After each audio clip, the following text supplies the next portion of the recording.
We're live. I hope you guys are here. Um, when you are here, please say hello.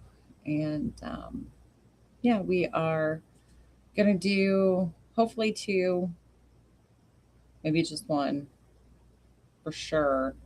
The Mark Twain story that is in our book, and then possibly one that we talked about last week. So if you were here last week, you should know which one I'm talking about. And it's a cute story. It's pretty fun. Um, Hello. Hello. Howdy, Ray. I was trying to figure out how to get your video to play at the beginning here, but I was unsuccessful. So hopefully by next week, I will have that figured out and we'll get it up there. Hi, sister. I miss you.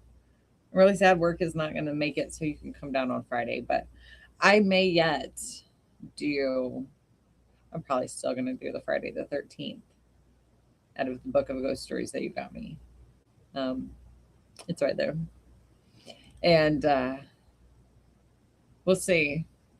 We'll see if I get a little bit of a nap on Friday. You're welcome. You're welcome, right? I can't see the little, is that a little foxy? I may record it early and play it at 11:30 and be on my couch with you guys, commenting with you, but you know how I am at like 11:30 at night. I'm surprised I made it last Friday, but 2 Fridays ago. God, that's been 2 Fridays ago already. Oh my goodness. Anyway, I'm getting way off track. I'm so glad you guys are here. I really appreciate you spending your Wednesdays with me. I'm just gonna switch some cushions and move some stuff around. Sorry about that. Um, if you are new, please like, subscribe. After the video, actually, I think you can do it without leaving. Share the video, share the channel. Um, we've gotten a couple new subscribers in the last couple weeks, so that is very exciting for me. And I appreciate everybody who subscribes because you guys are the reason that we've been doing for this for 10 months now. 10 months. Um,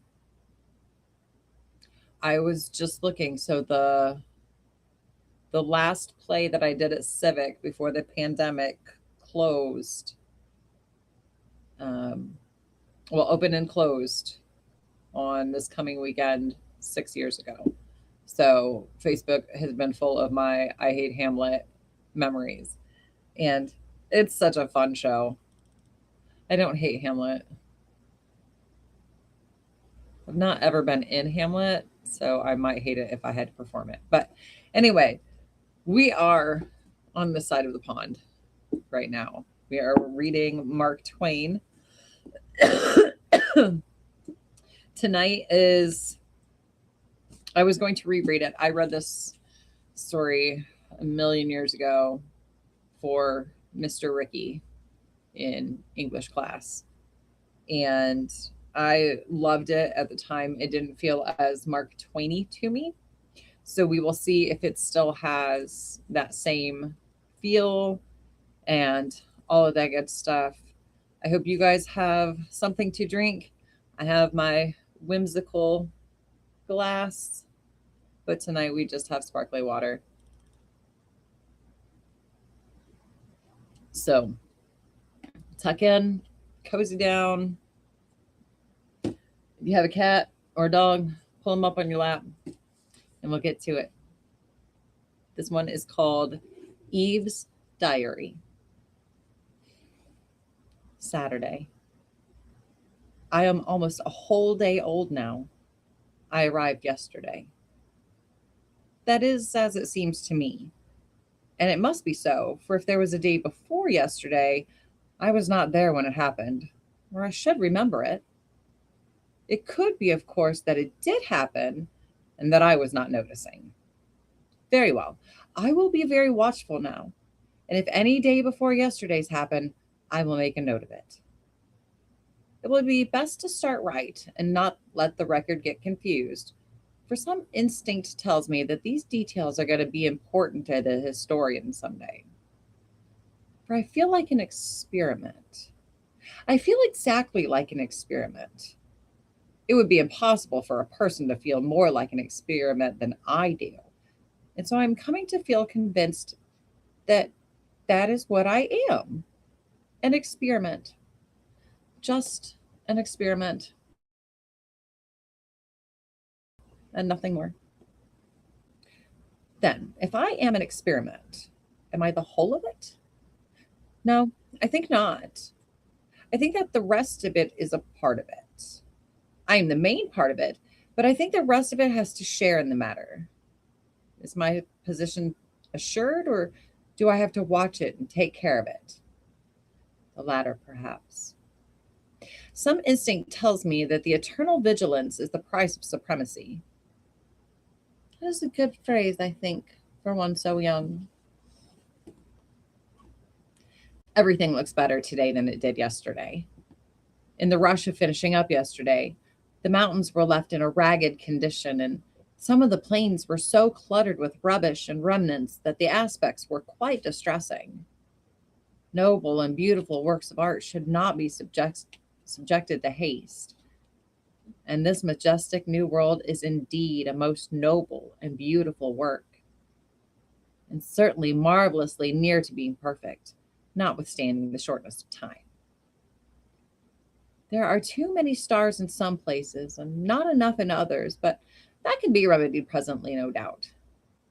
The moon got loose last night and slid down and fell out of the scheme, a very great loss. It breaks my heart to think of it. There isn't another thing among the ornaments and decorations that is comparable to it for beauty and finish. It should have been fastened better. If we can only get it back again. But of course, there is no telling where it went to. And besides, whoever gets it will hide it.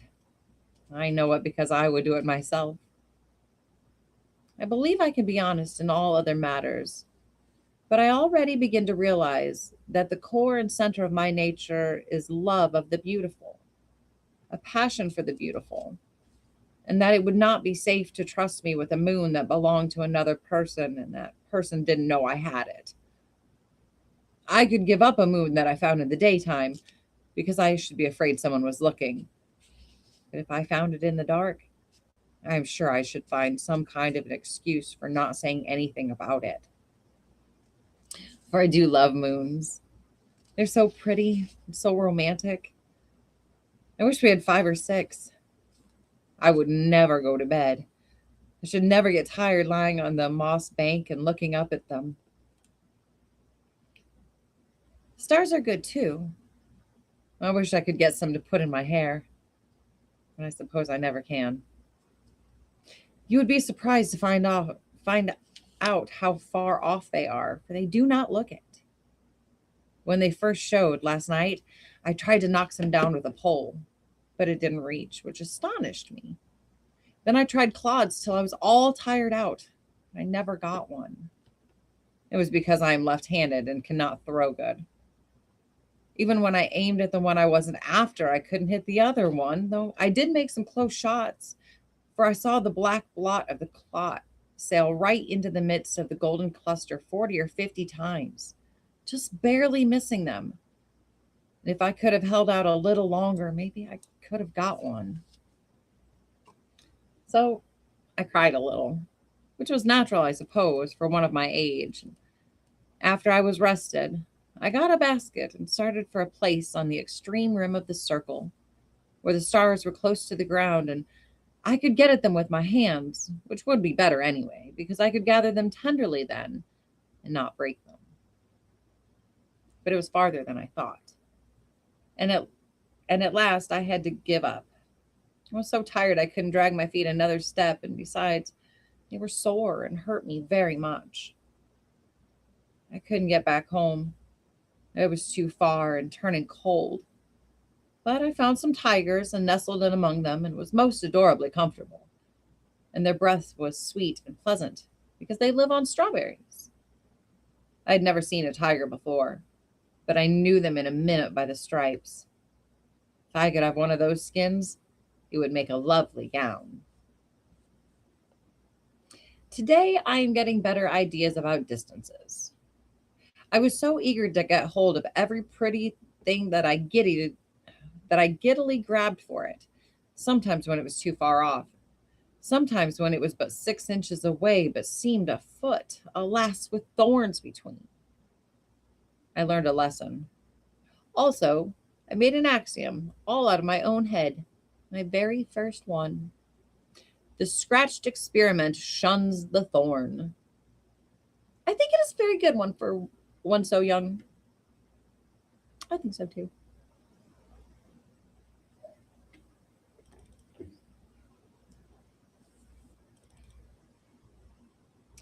I followed the other experiment around yesterday afternoon at a distance to see what it might be for if I could. But I was not able to make out.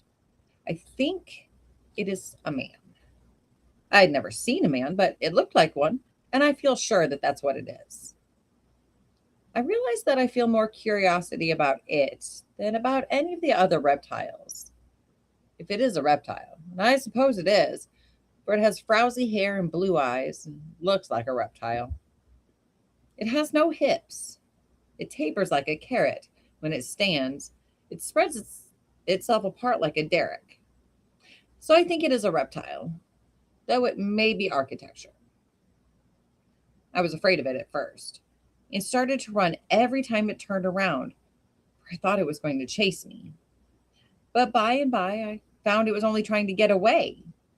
So after that, I was not timid anymore, but tracked it along several hours, about 20 yards behind, which made it nervous and unhappy. At last, it was a good deal worried and climbed a tree. I waited a good while, then gave it up and went home. Hi. Today, the same thing over. I've got it up the tree again. Sunday. It is up there yet, resting apparently. But that is a subterfuge. Sunday isn't the day of rest. Saturday is appointed for that. It looks to me like a creature that is more interested in resting than in anything else. It would tire me to rest so much. It tires me just to sit around and watch the tree. I do wonder what it is for. I never see it do anything. They returned the moon last night. I was so happy. I think it is very honest of them. It slid down and fell off again, but I was not distressed. There is no need to worry when one has that kind of neighbors. They will fetch it back. I wish I could do something to show them my appreciation. I would like to send them some stars, for we have more than we can use. I mean, not we, for I can see that the reptile cares nothing for such things. It is low taste and is not kind.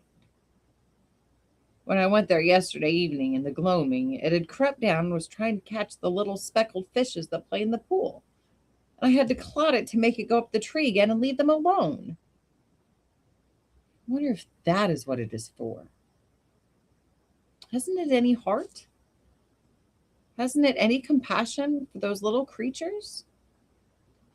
Can it be that it was designed and manufactured for such ungentle work? It has the look of it. One of the clods took it back of the ear and it used language. It gave me a thrill, for it was the first time I'd ever heard speech except my own. I did not understand the words, but they seemed expressive. When I found it could talk, I felt a new interest in it, for I love to talk. I talk all day and in my sleep too, and I'm very interesting.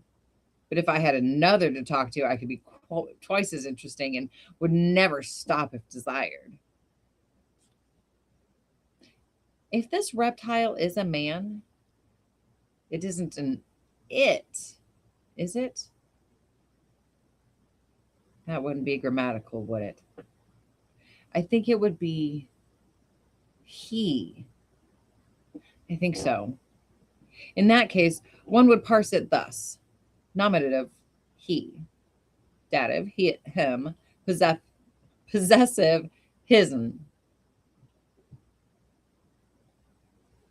Well, I will consider it a man and call it he until it turns out to be something else. This will be handier than having so many uncertainties. Next week, Sunday. All the week I tagged around after him and tried to get acquainted. I had to do the talking because he was shy, but I didn't mind it. He seemed pleased to have me around, and I used the sociable we a good deal because it seemed to flatter him to be included. Wednesday. We are getting along very well indeed, now and getting better and better acquainted. He does not try to avoid me anymore, which is a good sign. It shows that he likes to have me with him. That pleases me, and I study to be useful to him in every way I can, so as to increase his regard. During the last day or two, I have taken all the work of naming things off his hands, and this has been a great relief to him, for he has no gift in that line, and is evidently very grateful. He can't think of a rational name to save him, but I do not let him see that I am aware of his defect. Whenever a new creature comes along, I name it before he has time to expose himself by an awkward silence. In this way, I have saved him many embarrassments. I have no defect like this. The minute I set eyes on an animal, I know what it is. I don't have to reflect a moment. The right name comes out instantly, just as if it were an inspiration.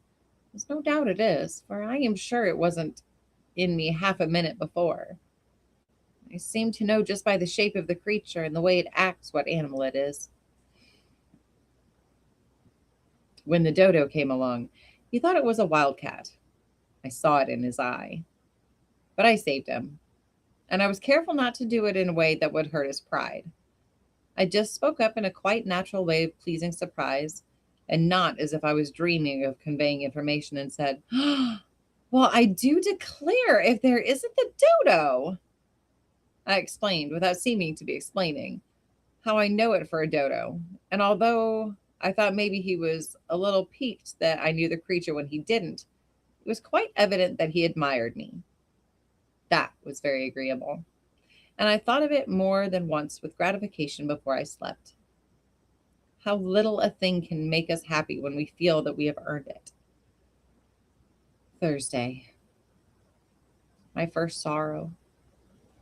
Yesterday he avoided me, seemed to wish I would not talk to him.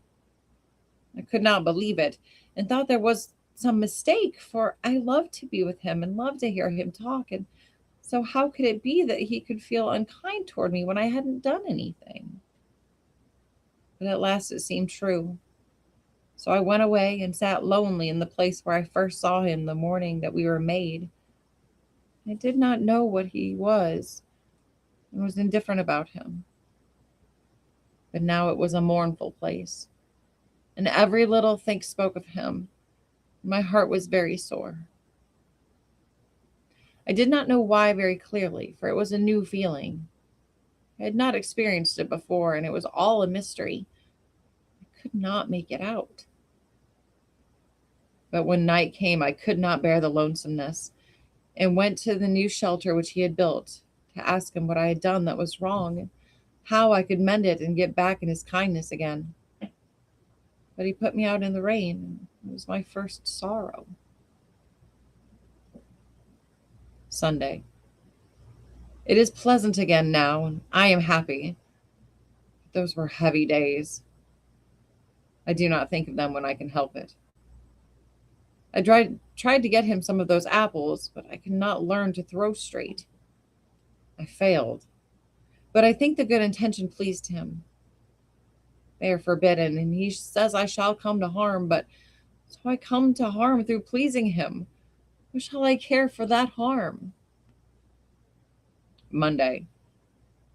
This morning I told him my name, hoping it would interest him, but he did not care for it. It is strange. If he should tell me his name, I would care. I think it would be pleasanter in my ears than any other sound.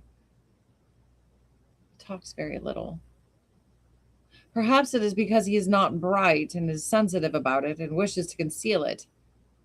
It's such a pity that he should feel so, for brightness is nothing. It is in the heart that the value lies.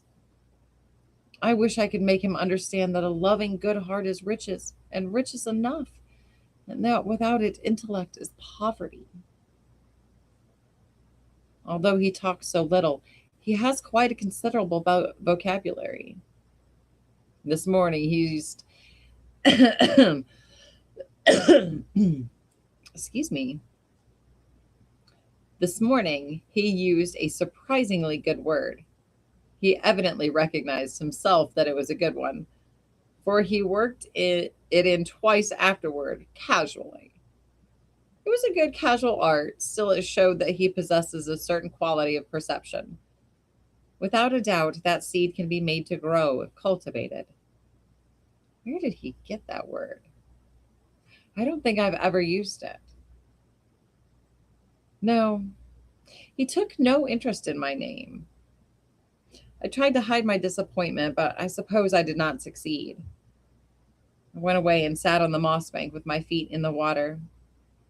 It is where I go when I hunger for companionship, someone to look at, someone to talk to. It is not enough, that lovely white body painted there in the pool, but it is something. I'm glad you're here, Kelly. Uh, but it is something, and something is better than utter loneliness. It talks when I talk. It is sad when I am sad. It comforts me with its sympathy. It says, "Do not be downhearted, you poor friendless girl. I will be your friend." It is a good friend to me, my only one. It is my sister.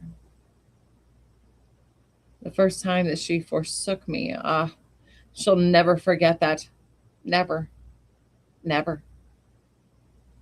My heart was lead in my body. I said, she was all I had, and now she's gone. In my despair, I said, break my heart. I cannot bear my life anymore. And hid my face in my hands, and there was no solace for me. And when I took them away, after a little, there she was again, white and shining and beautiful, and I sprang into her arms. That was perfect happiness. I had known happiness before, but it was not like this, which was ecstasy. I never doubted her afterward. Sometimes she stayed away, maybe an hour, maybe almost the whole day, but I waited and did not doubt. I said, she is busy or she has gone on a journey, but she will come. And it was so. She always did. At night, she would not come if it was dark, for she was a timid little thing. But if there was a moon, she would come. I am not afraid of the dark. She is younger than I am. She was born after I was. Many and many are the visits I have paid her. She is my comfort and my refuge when my life is hard. And it is mainly that. Tuesday. All the morning I was at work improving the estate, and I purposely kept away from him in the hope that he would get lonely and come. But he did not. At noon, I stopped for the day and took my recreation by flitting all about with the bees and the butterflies and reveling in the flowers, those beautiful creatures that catch the smile of God out of the sky and preserve it. I gathered them and made them into wreaths and garlands and clothed myself in them while I ate my luncheon. Apples, of course. Then I sat in the shade and wished and waited. And he did not come. But no matter. Nothing would have come of it, for he does not care for flowers. He called them rubbish and cannot tell one from another and thinks it is superior to feel like that. He does not care for me. He does not care for flowers. He does not care for the painted sky at eventide. Is there anything he does care for? Except building shacks to coop himself up in from the good, clean rain and thumping the melons and sampling the grapes, fingering the fruit on the trees to see how those properties are coming along. I laid a dry stick on the ground and tried to bore a hole in it with another one in order to carry out a scheme that I had. Soon I got an awful fright. A thin, transparent, bluish film rose out of the hole, and I dropped everything and ran. I thought it was a spirit, and I was so frightened. But I looked back, and it was not coming. So I leaned against a rock and rested and panted, and let my limbs go on trembling until they got steady again. Then I crept warily back, alert, watching, and ready to fly if there was an occasion. And when I was come near, I parted the branches of a rose bush and peeped through, wishing the man was about. I was looking so cunning and pretty, but the sprite was gone. I went there, and there was a pinch of delicate pink dust in the hole. I put my finger in to feel it and said, "Ouch," and took it out again. It was a cruel pain. I put my finger in my mouth, and by standing first on one foot and then the other and grunting, I presently eased my misery. And I was full of interest and began to examine. I was curious to know what the pink dust was. Suddenly, the name of it occurred to me, though I'd never heard of it before. It was fire. I was as certain of it as a person could be of anything in the world. So without hesitation, I named it that. Fire. I had created something that didn't exist before. I had added a new thing to the world's uncountable properties. I realized this and was proud of my achievement. I was going to run and find him and tell him about it, thinking to raise myself in his esteem, but I reflected and did not do that. No, he would not care for it. He would ask what it was good for, and what could I answer? For if it was not good for something, but only beautiful, merely beautiful. So I sighed and did not go. For it wasn't good for anything. It could not build a shack. It could not improve melons. It could not hurry a fruit crop. It was useless. It was a foolishness and a vanity. He would despise it and say cutting words. But to me, it was not despicable. I said, "Oh, fire, I love you, you dainty pink creature, for you are beautiful. And that is enough." I was going to gather it to my breast, but refrained. Then I made another maxim out of my head, though it was so nearly like the first that I was afraid it was only a plagiarism. The burnt experiment shuns the fire. I wrought again, and when I made a good deal of fire dust, I emptied it into a handful of dry brown grass, intending to carry it home and keep it always and play with it. But the wind struck it, and it sprayed up and spat out at me fiercely, and I dropped it and ran. When I looked back, the blue spirit was towering up and stretching and rolling away like a cloud. And instantly I thought of the name of it, smoke. Though, upon my word, I had never heard of smoke before.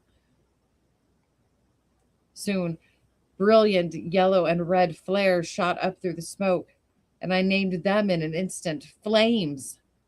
And I was right, too, though these were the very first flames that had ever been in the world.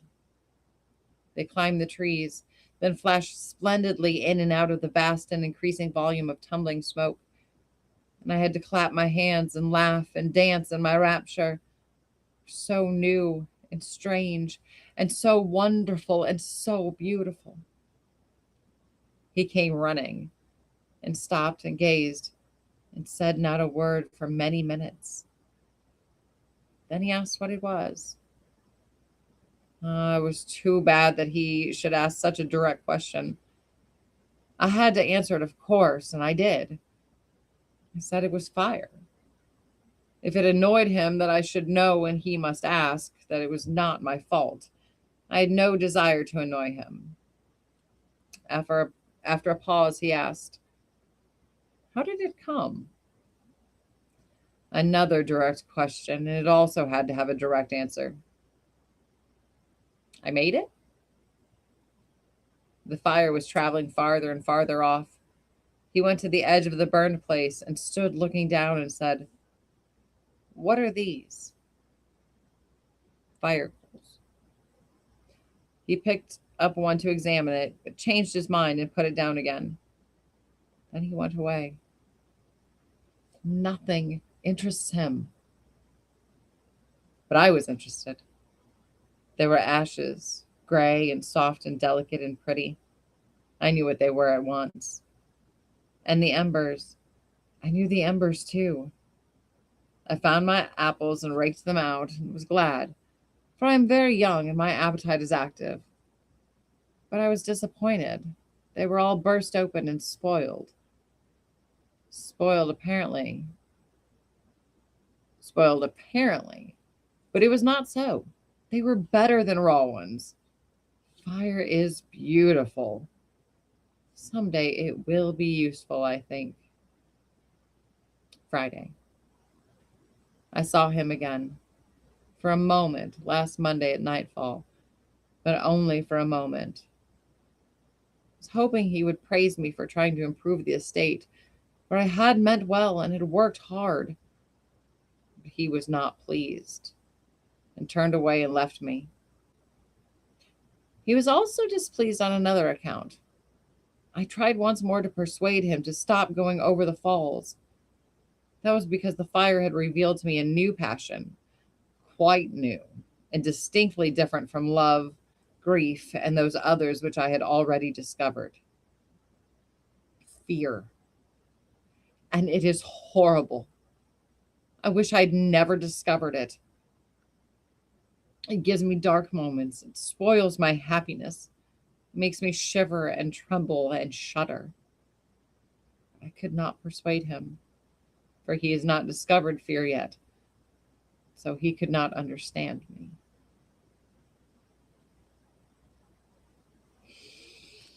Oh.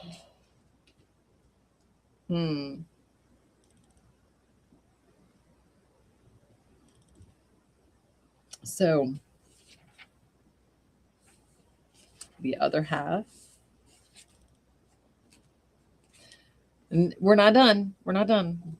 It goes on with Adam's diary. Perhaps I ought to remember that she is very young, a mere girl, and make allowances. She is all interest, eagerness, vivacity. The world is to her a charm, a wonder, a mystery, a joy.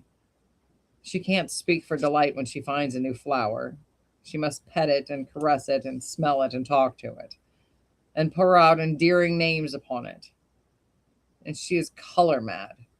Brown rocks, yellow sand, gray moss, green foliage, blue sky, the pearl of the dawn, the purple shadows on the mountains, the golden islands floating in crimson seas at sunset, the pallid moon sailing through the shredded cloud rack, the star jewels glittering in the wastes of space.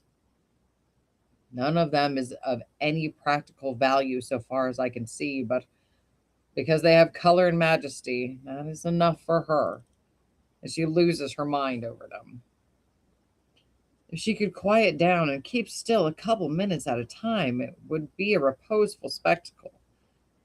In that case, I think I could enjoy looking at her. Indeed, I am sure I could, for I am coming to realize that she is a quite remarkably comely creature, lithe, slender, trim, rounded, shapely, nimble, graceful. At once, when she was standing marble white and sun-drenched on a boulder, with her young head tilted back and her hand shading her eyes, watching the flight of a bird in the sky, I recognized that she was beautiful. Monday noon. If there is anything on the planet that she is not interested in, it is not in my list. There are animals that I am indifferent to, but it is not so with her. She has no discrimination. She takes to all of them. She thinks they are all treasures. Every new one is welcome. When the mighty brontosaurus came striding into camp, she regarded it as an acquisition. I considered it a calamity. That is a good sample of the lack of harmony that prevails in our views of things. She wanted to domesticate it. I wanted to make it a present of the homestead and move out. She believed it could be tamed by kind treatment and would be a good pet. I said a pet 21 feet high and 84 feet long would be no proper thing to have about the place because, even with the best intentions and without meaning any harm, it could sit down on the house and mash it. For anyone could see by the look of its eye that it was absent minded. Oh, absent minded brontosaurus, just a baby. Still, her heart was set on having the monster, and she couldn't give it up. She thought we could start a dairy with it and wanted me to help milk it, but I wouldn't. It was too risky.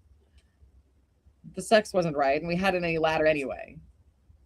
Then she wanted to ride it, to go look at the scenery. 30 or 40 feet of its tail was lying on the ground like a fallen tree, and she thought she could climb it. She was mistaken. And when she got to the steep place, it was too slick, and down she came. She would have hurt herself but for me. Was she satisfied now? No. Nothing ever satisfies her but demonstration. Untested theories are not in her line, and she won't have them. It is the right spirit, I concede it. It attracts me. I feel the influence of it. If I were with her more, I think I should take it up myself. Well, she had one theory remaining about this colossus. She thought that if we could tame it and make him friendly, we could stand in the river and use him for a bridge. A little baby brontosaurus bridge.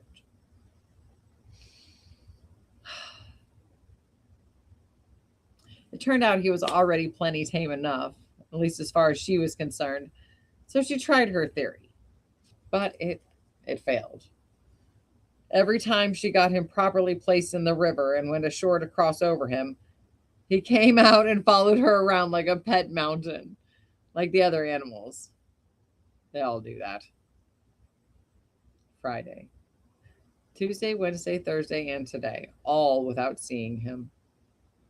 It is a long time to be alone. Still, it is better to be alone than unwelcome. I had to have company. I was made for it, I think. So I made friends with the animals.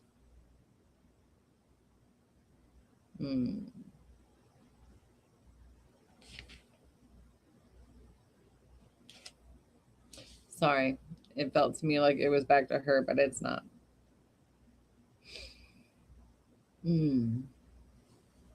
They're just charming, and they have the kindest disposition and the politest ways. They never look sour. They never let you feel that you are intruding. They smile at you and wag their tail if they've got one, and they're always ready for a romp or an excursion or anything you want to propose. I think they are perfect gentlemen. All these days we have had such good times, and it hasn't been lonesome for me ever. Lonesome? No, I should say not. Why, there's always a swarm of them around, sometimes as much as 4 or 5 acres.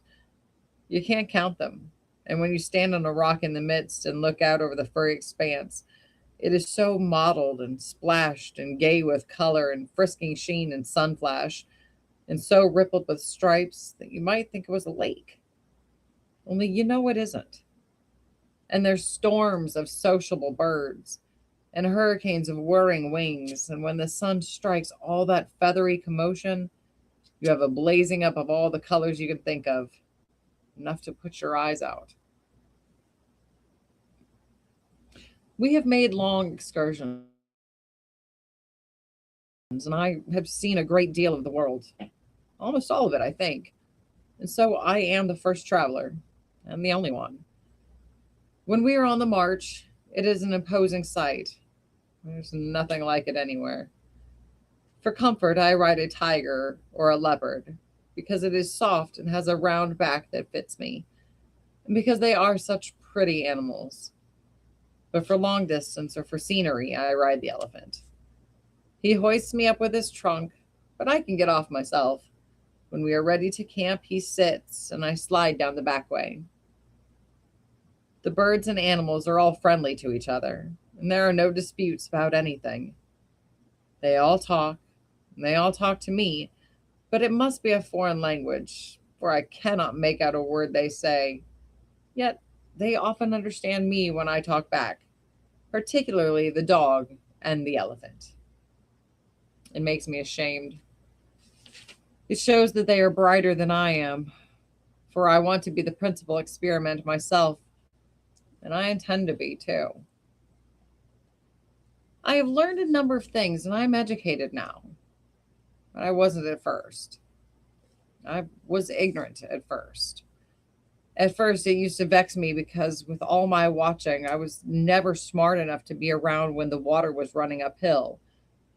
But now I do not mind it. I have experimented and experimented until now I know it never does run uphill, except in the dark. I know it does in the dark because the pool never goes dry, which it would, of course, if the water didn't come back in the night. It is best to prove things by actual experiment, then you know. Whereas if you depend on guessing and supposing and conjecturing, you will never get educated. Some things you can't find out. You will never know. You can't guess by supposing and oh, but you will never know you can't by guessing and supposing. No, you have to be patient and go on experimenting until you find out that you can't find out. And it is delightful to have it that way. It makes the world so interesting. If there wasn't anything to find out, it would be dull. Even trying to find out and not finding out is just as interesting as trying to find out and finding out. But don't know, but more so. The secret of the water was a treasure until I got it. Then the excitement all went away, and I recognized a sense of loss. By experiment, I know that wood swims, and dry leaves, and feathers, and plenty of other things. Therefore, by all that cumulative evidence, you know that a rock will swim, but you have to put up with simply knowing it, for there isn't a way to prove it up to now. But I shall find a way, and that excitement will go. Such things make me sad, because by and by, when I have found out everything, there won't be any more excitements. I do love excitement, so the other night I couldn't sleep for thinking about it.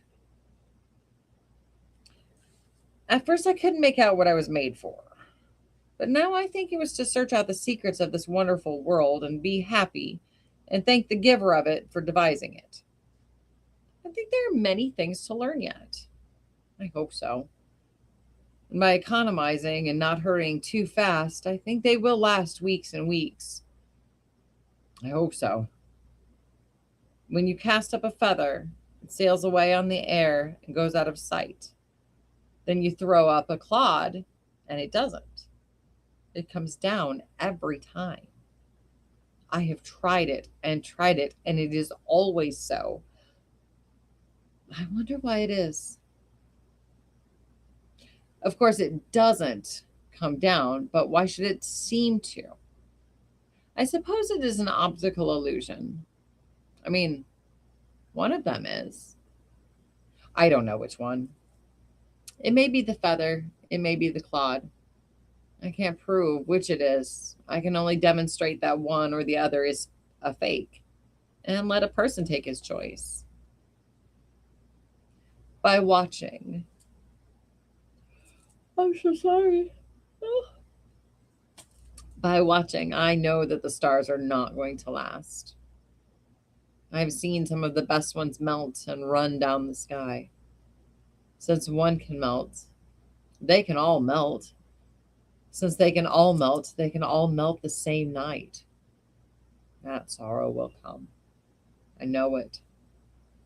I mean to sit up every night and look at them as long as I can keep awake.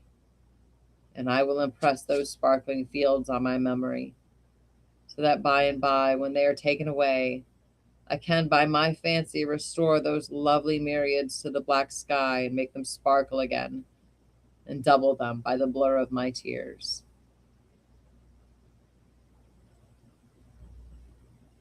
There's another little section. This one's called After the Fall. When I look back, the garden is a dream to me. It was beautiful. Oh, wait. Yes. This is right. It was beautiful, surpassingly beautiful, enchantingly beautiful, and now it is lost, and I shall not see it any more. The garden is lost, but I have found him, and am content. He loves me as well as he can. I love him with all the strength of my passionate nature, and this, I think, is proper to my youth and sex.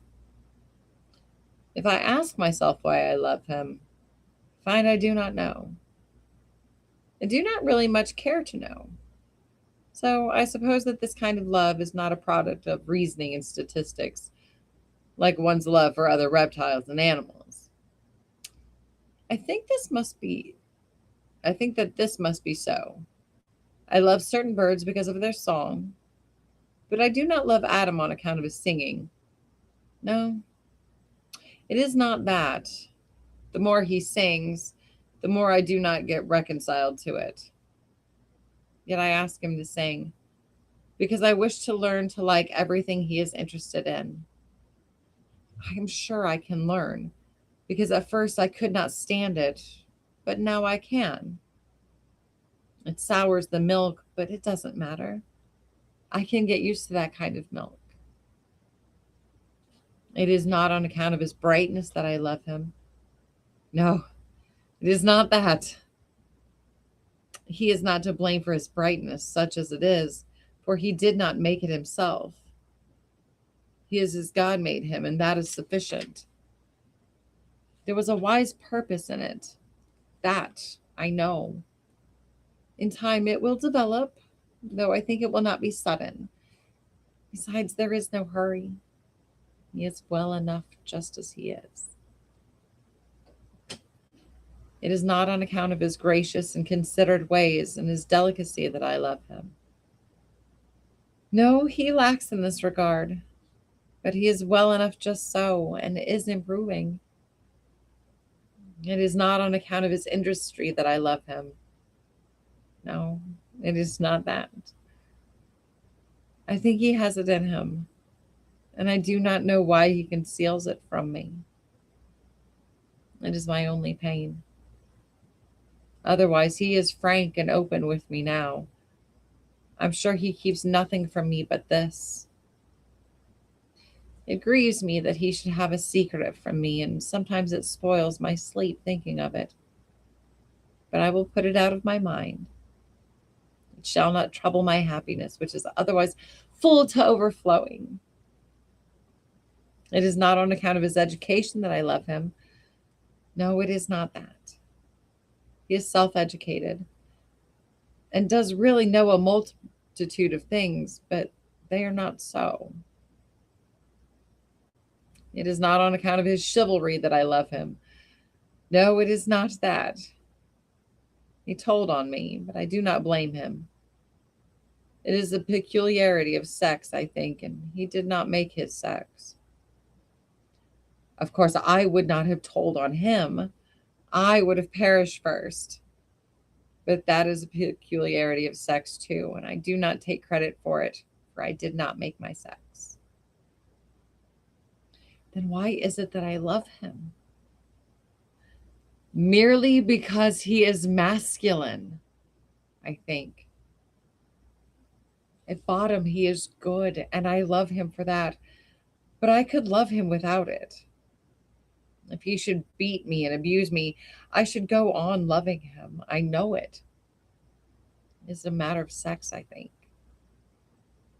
He's strong, handsome, and I love him for that. And I admire him and am proud of him. But I could love him without those qualities. If he were plain, I should love him. If he were a wreck, I should love him, and I would work for him and slave over him and pray for him and watch by his bedside until I died. Yes. I think I love him merely because he is mine and is masculine. There's no other reason, I suppose. And so I think it is, as I first said, that this kind of love is not a product of reasonings and statistics. It just comes.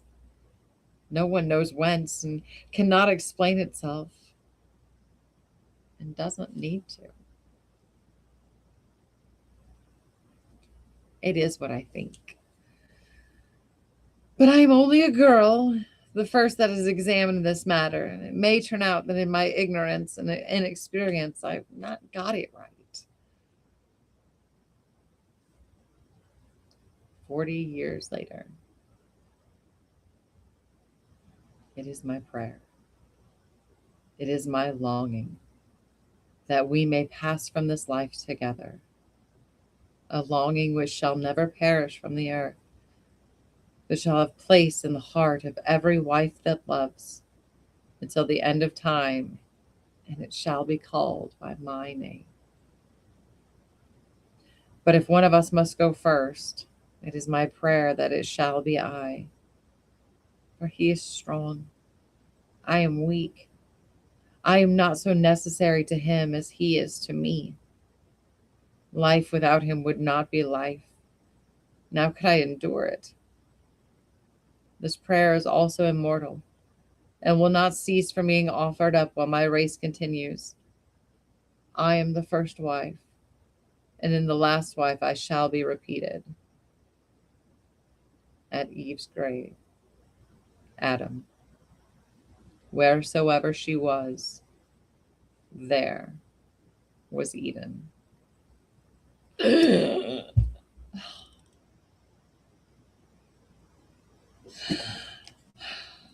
Oh, my sweet, sappy girl heart.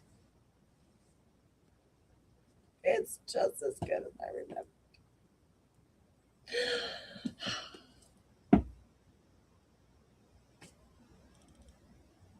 Turn it into a love story for me. Turn it into a love story for me. I'm not crying. I promise. I'm not crying. It's just mascara going the wrong way. I promise. I promise. I'm sorry. I know I've cried too many times when we've been together. But we do not have time for the other story tonight. So we will do that next week. It is the celebrated jumping frog of Calaveras County. So we'll read that one next week. And we'll do a little something fun for St. Patrick's Day. Yeah, jumping frogs and leprechauns. How about it for next week? And tomorrow night, don't forget to check out the second channel. We're going to give some Reddit advice because, I'm great at giving advice. I just don't take it. That's fine.